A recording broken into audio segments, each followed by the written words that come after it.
Hello folks, here we are again, and this time we're going to drill the bridge pin holes on this HT28. Yesterday I put the bridge on, I let it sit pretty much all day long just because I had other things to do, didn't get out there into the shop for a while. Now I'm going to drill the holes through the top and the new bridge plate, and then we're going to string it up with a test saddle, and I'll let it sit overnight or so and see what kind of action I've got here. So a couple tools that I use here for this. This is a little deal. It's a little bridge I made. It's got a little cutout here and it fits over the back wedge. It fits like this, and then I can put my sumac clamp on top of it, or my lift riser, whatever this thing is, jack. And it has a piece of scrap maple wood so that I can drill into that and keep my bridge pin holes from fraying too much. So this goes in that way, and then I'm going to put my light in. These little Nebo lights are great. I've got other lights, I've got the sumac light, which is nice. It's rechargeable, it's USB rechargeable. What's nice about these though, they got a light switch on the top. So when the thing is sitting in here like this, I can reach in there and flip it off. It's also battery powered. It's a really super bright light. I like them a lot. You can get them for like $3 at Home Depot. Put the mirror in there. And what I'm going to do is just line up this thing, this, where I want it on the bridge plate. That's all I'm doing here, no big deal. So in it goes. Slide it back a little bit. This is where it takes a lot of dexterity. You got to turn the knob on the sumac thing without knocking the jack out of position, but it's not too bad. Slide it in there. Now you remember those holes that I drilled in the bridge as locator holes? Well, I can see those through the top, and so that helps me judge where the pins are going to be. So basically what I'm going to do is I'm going to scoot that plate back past the saddle, and then I know that I'm on the bridge pins here. I'm going to jack it up a little bit, put a little pressure on it. You can see the top rise. I get a sandbag, set it down there so it doesn't yank up. Got a drill bit here that fits just basically in the holes. I don't want to make them too big. I'll do that later with the reamer. I like to have a bit that's a little smaller so I have a little bit of wiggle room, if I need to scoot the pinholes around a little bit. Set it on number 2 fast, and that's it. You just come in here. I've done this a lot to where I can hold the drill pretty straight. Move it carefully. And you can feel it go through the bridge plate.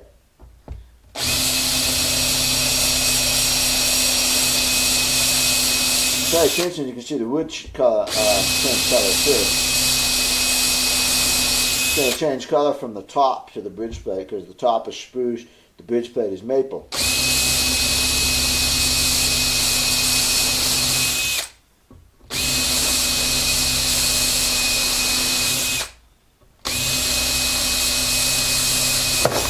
That went through. It's okay. Yeah, no problem.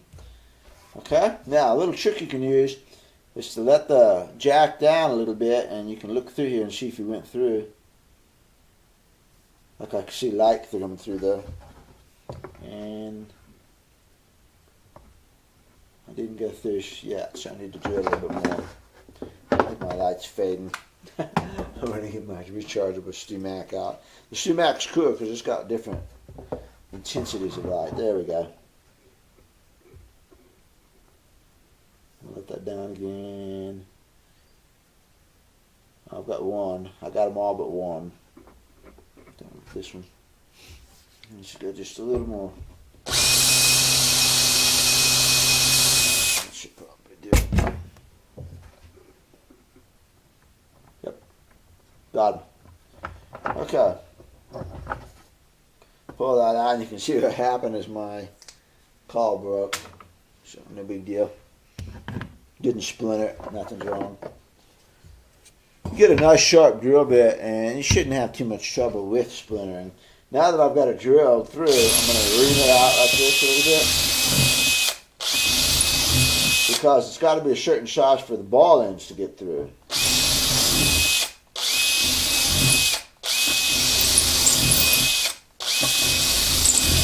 Okay.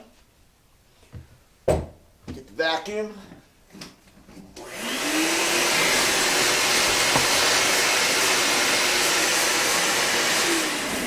Vacuum that up. Pull my mirror out. Pull that out. I've got a whole bunch of test saddles sitting here that happen to fit Martin bridges. With a little bit thicker one. These older ones, these 80s or 75, early 70s are thinner bridge slots. I need a thinner slot, thinner saddle. That's all I need, and that's just, you know, roughly the height that I want. Let's see if this one's a little bit taller. No, I'm gonna go with this one. So this is test saddle I'm gonna use. And drop it in there. Make sure it fits. Drop the sandbag. And then what I do is I have a whole bunch of old pins sitting over here. Old plastic pins that I'm going to use temporarily. And set them in here. Good. And I get to ream them down. Now, because I had to drill new holes in here, and because I was not going into a virgin bridge, but I had plugged the holes, re-drilled, the bit tends to wander just a little bit. You know, it comes down alongside the plug and it wants to, the wood is different density.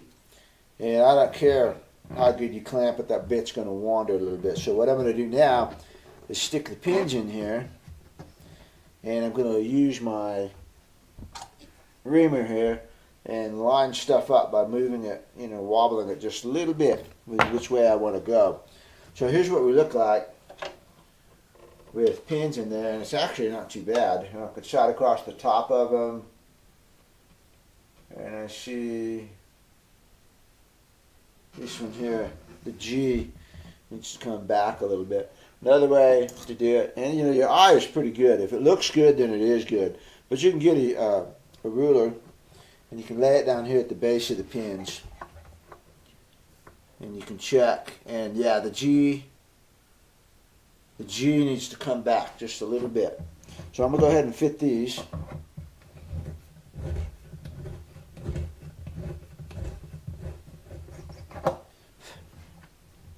By the way, here's my reamer. This is a Stu-Mac reamer, 5 degree. If you ever buy a reamer, what you want is the one with the half side that doesn't have flutes on it. And as you turn it, this will keep your reamer nice and smooth. This other one here does not have that flat side. This has got flutes the whole way, and this will chatter.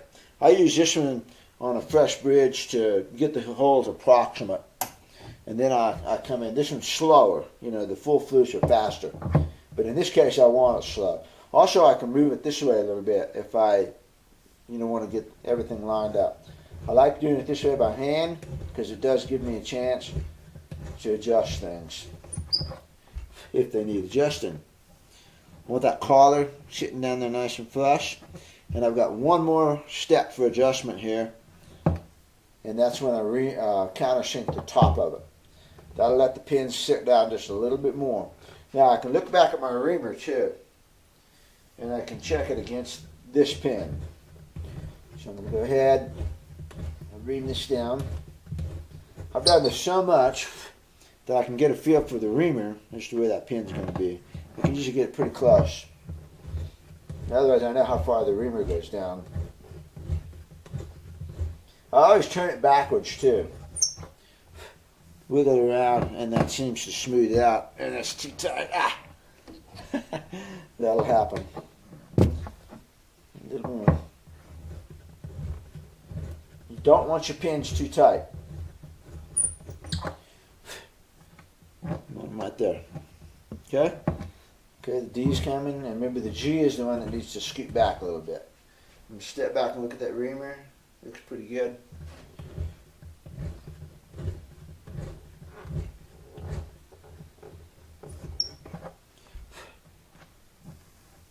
nice. I like the way those first three are looking. Actually, the G looks pretty good. It's going to go just a hair backwards. So I'm going to set the reamer in there and I'm going to line it up. Just a little.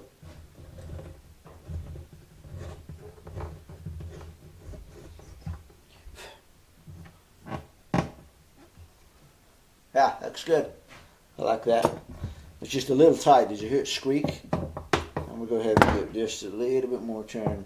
Of course, I'm trying not to lose the glued-in insert that I put in there. You know, it can get pretty thin by the time you drill a hole through it and then ream it.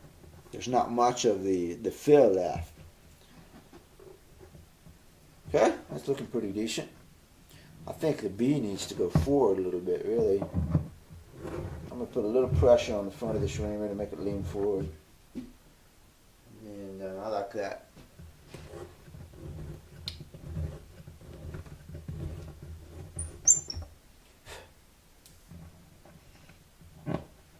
Squeak!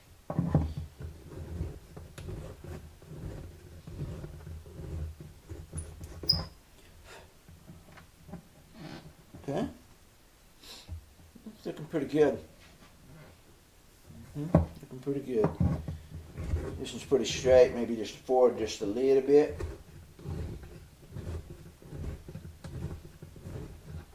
Turn it backwards. A little tight.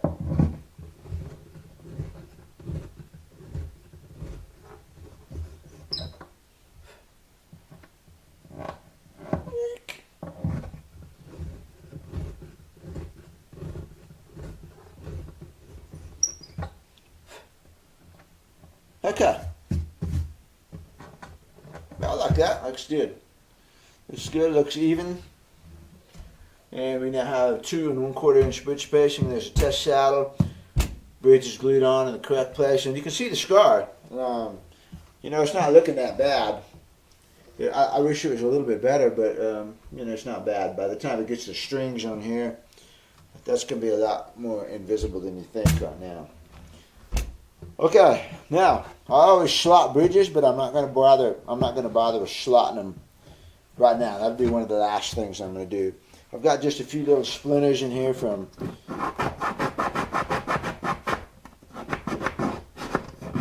drilling, so sand those off a little bit. It won't hurt anything, but people are picky about that. So I'm not going to slot it right now, but what I am going to do is countersink it. And I want the strings to come up the countersink. I don't want them on this sharp edge right here. So you have this countersink. That's all it is. C-Mac makes a tool. Where'd it go? It's on my bench somewhere. And I don't ever, there it is. You know, crazy thing, I lost this tool. I looked all over for this countersink that I bought and used twice maybe, and I could not find it anywhere. One day I was sitting here looking and I had stuck it right there, and I was sitting there right in front of my face the whole time. I tell you. Anyway, it's got an adjustable stop on it, but the problem is, if you look at it, it's fluted all the way around, and so it cuts just like that reamer over there, and it'll chatter on the top of the holes. And I have not had good success with this at all. I used it twice and threw it in there and never used it again. I used just a standard old countersink that I got in a collection of stuff. And I couldn't even tell you what size this is or anything. I can measure it for you, but it doesn't matter. But what I like about it is as I'm countersinking it here, you got to watch the wood, because there's soft spots, there's hard spots, and especially on a rosewood bridge. And boy, you can over countersink real quick if you're not careful. But if you find yourself getting one hole a little bit lopsided, it's real easy by hand to just move it around. So that's what I'm going to do here. I'm going to get on here, I'm going to do it real light, and take a look at it. And I kind of wobble it around a little bit so that I can see, I get a nice countersink on it. So let me show you what I've got here before we start.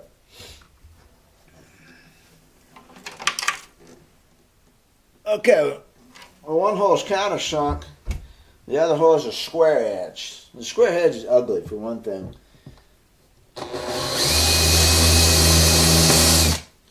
Wob it around. Do you hear that click? That was a soft spot of wood.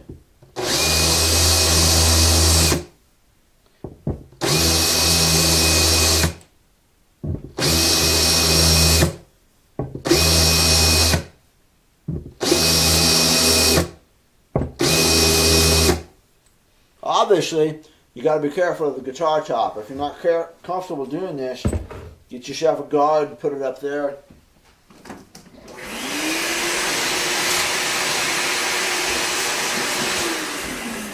I've got little safeguards that you probably don't pick up on, but I have my hand down like this, and I've got my hand wedged here so that I'm not going to go past a certain distance. I'm using my hand as a brace.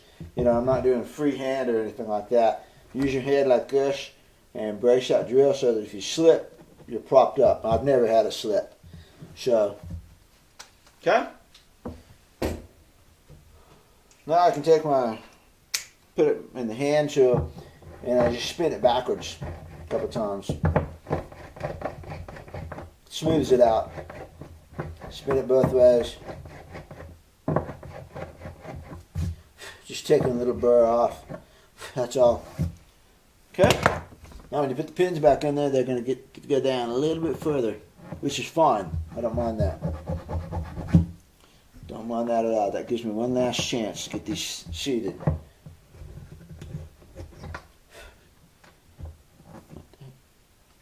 Check it.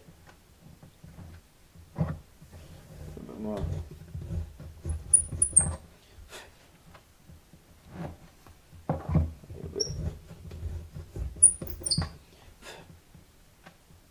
Okay, I want those pins to drop in and hit the collar. Should have checked it, huh? Yeah, it's tight.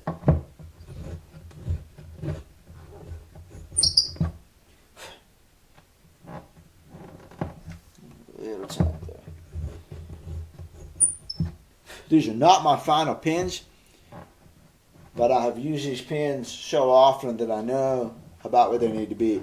When I go to fit the final pins, they're going to be just a little bit bigger than this, and I will get one more chance to fit the pins. Right now I'm just fitting plastic pins. The final pins are probably going to be antique acoustics, non-slotted, and they are just a little bit bigger than this. Like I'll show you. I'll grab some here, we'll put them in here and see. The reason I don't slot it right now is because I can string it up with these slotted pins, and the string will follow the natural groove it wants to be. The string will center itself on the hole, and it'll leave a mark where it crosses there, and I will use that mark to cut my slots.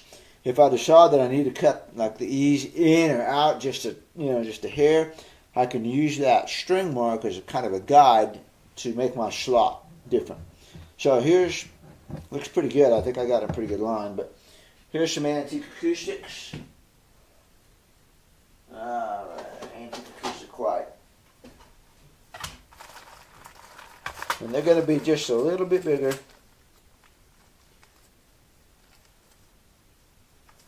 Here's my check.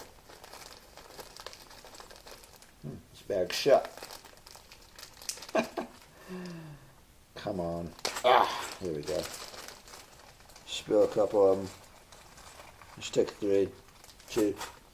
Antique acoustic, non-slotted, cream, black dot. And yeah, they fit. They fit pretty good. I won't have to adjust these. Maybe just a tiny bit.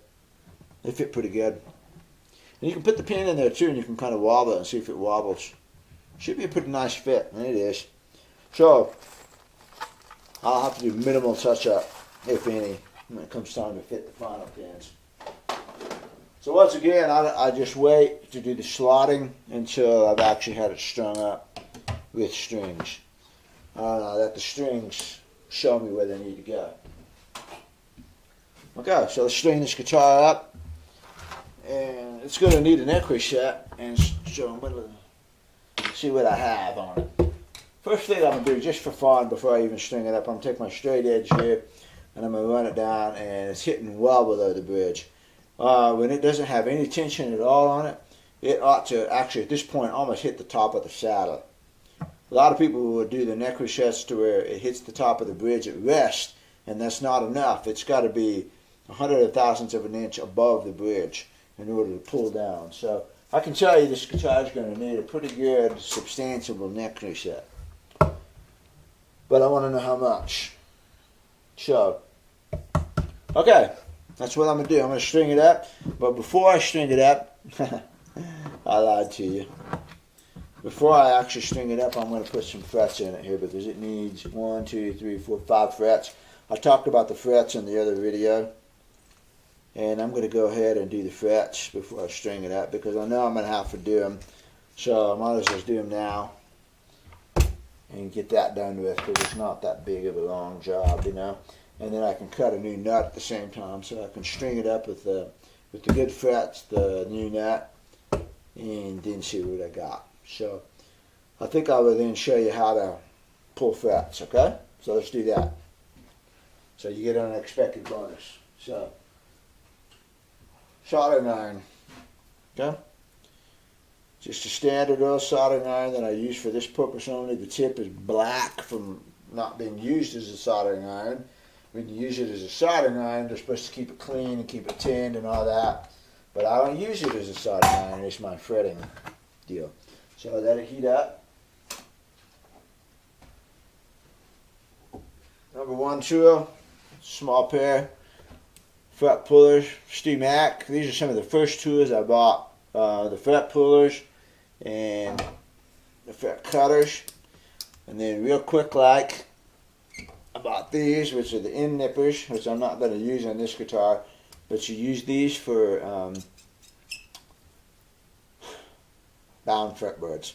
To cut the tangs in a little bit so that you can clip them in. These are very handy. Collins invented this. I saw the original at the Collins factory. The reason we're going to heat this up is because there's always glue, sweat, etc. The fret just kind of digs into the wood, and by heating it up you break that bond and pull the frets out a lot cleaner. So, fretting. One thing I might do when I'm sitting here waiting for that to heat is go ahead and check the fingerboard using my fancy Stu Mac deal here, and it'll let me read the actual fingerboard, which is surprisingly flat. Yeah, I don't have to do any compression on this fingerboard. It's surprisingly flat, and it's actually backbowed a little bit so that it drops off about 10 thousandths of an inch right here, which is perfect. Perfect. So I don't have to do any kind of compression work or fingerboard shaping or anything like that. So, okay, so let's see what we got here. You can feel it against your cheek. It's getting there. Okay. Take soldering iron. I happen to have a groove file in the bottom of this one. And what I'm going to do is start it over here on the treble side, let it heat up, and it'll start smoking a little bit, usually. The soldering iron is still heating up, so it's going to take it a second here, but it's getting there. I like to work my way, you know, everybody likes to do things that way. I like to work my way across from treble to bass. So I heat this side first, and then I come into my nippers and catch it. I wish you could zoom in on this and see it, but it's just a matter of catching underneath. I'm moving the soldering iron back as I go across, and just kind of lift that fret out. After you've done this enough times, you get a feel for how easy it's going to come out, and that one came out easy. I probably don't even need the soldering iron, but it's a good idea anyways. Heat it up.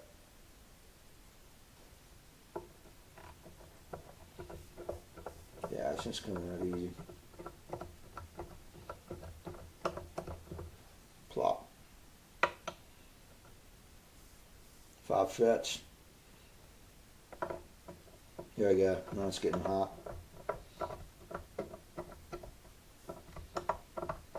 Just makes for a lot cleaner release.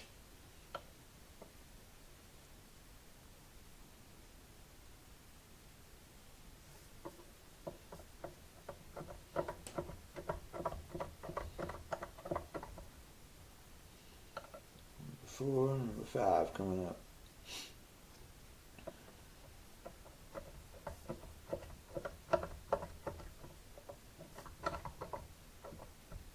Okay, 5 frets are out.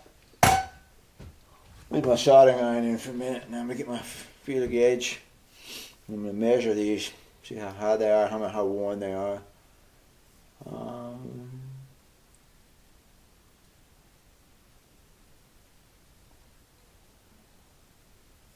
It says 41, but that's not right. It's sitting up a little bit proud. It's got a little junk underneath it, so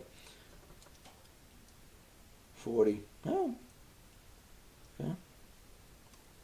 41. So these are pretty close to 40 thousandths of an inch, even with a little bit of junk under them. So standard Martin fret is 37 thousandths of an inch, but StewMac 148 wire is 40 thousandths of an inch.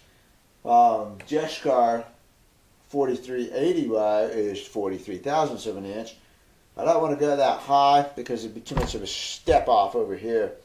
But what I am going to do is use the StewMac 148, which is 40 thousandths of an inch tall. And that's going to be the best match for these. Which I can also do this. I can measure the height of these frets. 40 thousandths, 38, 42,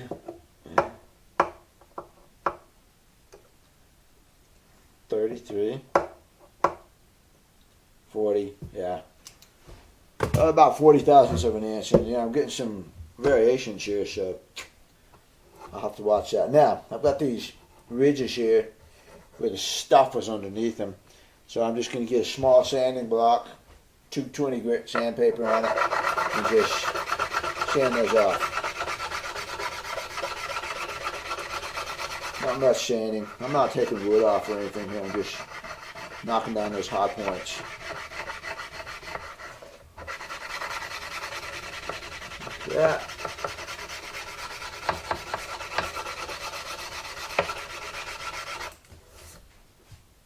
It's nice. Knock down the high points.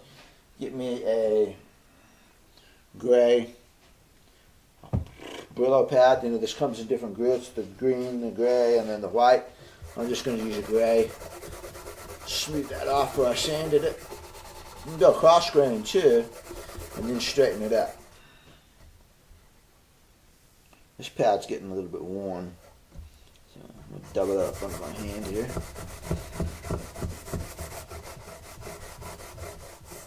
And because I'm going to polish these frets later, I'm going to go ahead and go over the top of them with this pad. And that way I hit the fingerboard with it, and the fingerboard looks more consistent now. Okay? Got this little tool. Pretty handy little deal. StewMac again. And use it to clean the fret slots out. So I'm just going to loosen all the junk up that I sanded into it. The clean fret slots are super, super important. I would say clean fret slots are the key, one of the keys, to fret jobs. Drop that. Clean them out. Put all these up. Pull the frets. I didn't know what the fingerboard radius is. StewMac. I have some tools from Luther's Mercantile too. I've got LMI glue. I think I got the little finger planes from LMI. I think. StewMac. The camera turns off after half an hour or some interval. I have to watch that little red light. Okay, we're going to check the radius. I use the white side. And I like to not look at the radius. I like to judge it here myself. That's too flat. That's too much. That's it right there. 14 inch. Okay? I like to not bias myself by saying, oh, it should be a 14, it should be a 16, whatever. Now I got Jaws. Jaws is a very, very valuable tool. I resisted buying Jaws for a long time because I'm so tight on money, but this has been critical to good fret jobs. 14 inch caul. Pop it in there. I got a whole tray of cauls here to fit. Okay, I gotta get some Stumac wire, and I'm gonna maybe move the camera over to here. Stumac number 148 wire, curve. It comes in straight. You gotta curve it. I use the Waverly Stumac fret bender. You can find cheaper versions of this. I just spent the money because remember this is tax deductible for me. I keep it in the vise back here. And hello. Oh yeah, you can see me. I just keep it in the vise right there, waiting for me to use it. Put pliers, lay it out here. Give yourself about 1/8 of an inch or so on the edge. This is a leftover piece of wire, so I'm going to try to get 5 frets out of it. And I should be able to make it no problem. Oh yeah. Yeah, that makes me happy now. I don't have to waste valuable fret wire. Look at that. Not bad. There's my waste. Woohoo! Set that there with the old frets. Okay. Hide glue. This is just Franklin bottled hide glue. Some people like glue, some people don't like glue. I like glue. The reason I like glue is because it lubricates it going in, and it also fills up all air gaps inside of there. On a non-bound fretboard, if there's any heat squeeze or glue squeeze, it should come out the edges. Some people have trouble with the glue causing the frets to pop. I've never had that problem. I don't know what's going on there. So, squeeze it in. Maybe I have and I just don't know about it. I don't know. But I like glue. It's not really holding the frets in as much as it is filling up all the air gaps and making a lubricant. Okay? Fill the slots. Take my fret. Take my fretting hammer.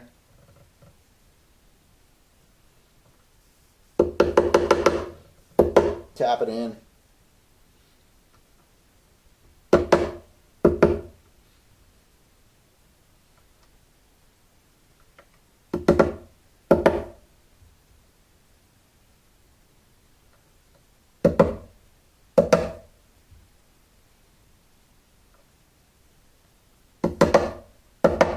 Okay, done with that. Take Jaws. And I don't want it to go into vice grip mode. I don't want it to clamp. I want to be able to push it and stop. That's a little too much. There you go. Clamp it. Got to adjust it a little bit as you move up the neck.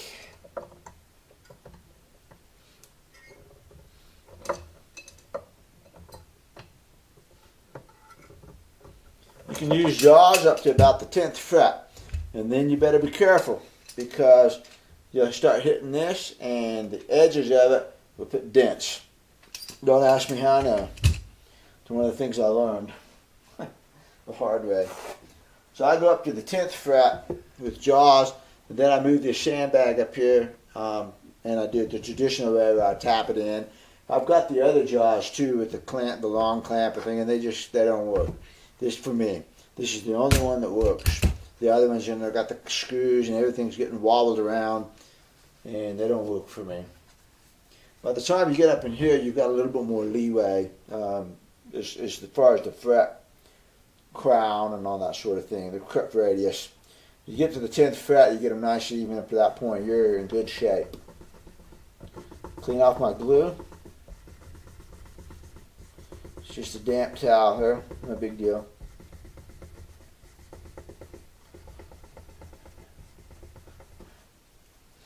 A little bit more. I got a pot of water here. I keep reaching over here off camera. A little pot of water sits here. I use it for water on spatulas, water on this. I mean, water all the time. Real handy. Clean these up. Clean the glue up. I got a little dry portion of this towel. You can come underneath and get that glue that dripped out the edges. You're going to get that anyways when you file them. And then leave it. Okay, this guitar is going to sit overnight now. I suppose I don't want to clip those frets until the glue's dried. You can, I guess, but I don't like to risk disturbing the fret. So I just let it dry. One thing I might do is come back and check my clamp just to make sure I got it. See if there's any more squeeze out.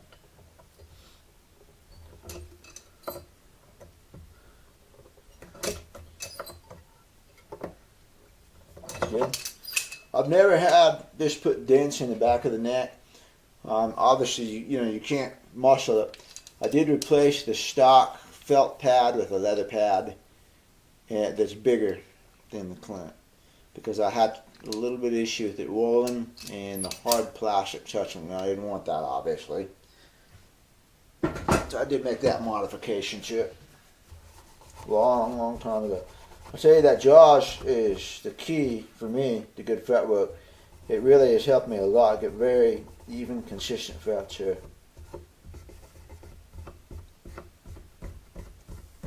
Clean that up.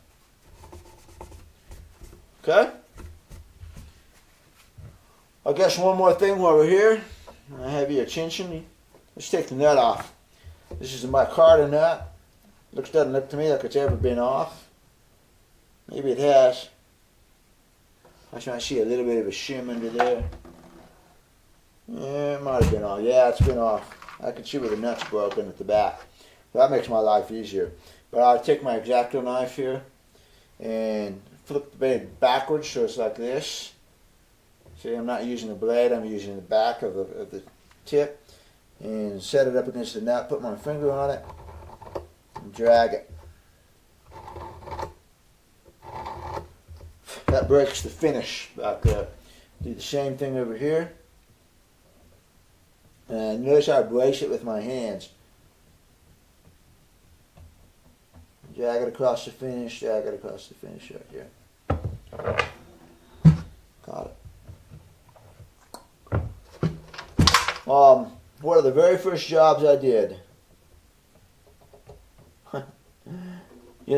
I started doing this because I was just talking about guitars and measuring things and all this stuff. And people started saying, well, I'm going to send you my guitar. And I didn't want to do that. And finally, I had one guy just absolutely almost begged me. I said, okay, send it to me, First guitar I'd ever done for pay, So this guitar comes in, and it turns out that it was a wedding present from his wife to him. And it's a custom Martin, which was not common back then. And this is 20 years ago. Custom Martins were a lot rare. It had the vine inlay on it with a very, very thick lacquer coat. And it had a Corian nut, and he wanted a bone nut in it. So I knew I had to score the finish, So I got my X-Acto knife or a razor blade or something. And I touched that, and a big flake of finish just came off of there, as big as my little fingernail. Just went pop. Sailed off across the room. Oh my God, Because I don't know how to do finish repair at this point in time. I didn't know you could use super glue for finish repair. So I, my very first crisis. So I emailed the guy and I told him what happened, which is always a good idea. Always be upfront with the customers. Tell them what happened. Throw yourself at their mercy. He said, well, that's no problem. Just fix it up as best you can. So I emailed Lynn Dudenbostel, who was really helpful to me at that time. Told him what happened. He said, well, welcome to the world of luthery. He says, luthier is a French word for one who can fix their own screw-ups. So we laughed. And then he told me how to use super glue. And I used super glue, patched that up, and did a pretty good job. I mean, you couldn't tell. So that's what I learned about stuff like that. And ever since then, this Glue Boost is new stuff to me. It is superb for finish repairs. Okay, I've got that scored. I've got a flat piece of wood here, and it's already been off, so I'm not anticipating much trouble here, but I'm just going to tap it, and pop, there it is, it's off. Okay, oh, looky there. It's got a brass shim underneath it. Okay, you want to see? Got a brass shim underneath the nut. So, it needs a new nut. Now here's another tool. I just got these recently. These are also, these StewMac too? I guess they are. The micro chisels. These things are $50 a set of 4. And they're all the same. Yeah, I mean, they're a little bit different in the size and everything, but they're essentially 4 of the same tool. Gosh, I agonize over buying these things. But let me tell you, I use these suckers a lot now. And it's great for coming in here like this and lifting out this little shim. Put it in there and pop it out. If I got little pieces of the nut, which I do, and they're sharp. They're really good. And you come in here like this and just scrape that off. You can use a regular chisel for this, but these are so handy. Come in here and clean that up. I want a nice square edge, and there's a little bit of the old nut here remaining where the first guy broke it off and couldn't get it off. So I'm going to come in here with my chisel and chip that out, which I can do because I have the right tools. Brushing my finger up against here.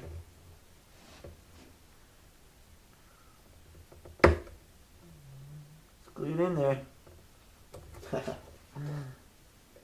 Take my glasses off. I can actually see real close without my glasses, which is nice.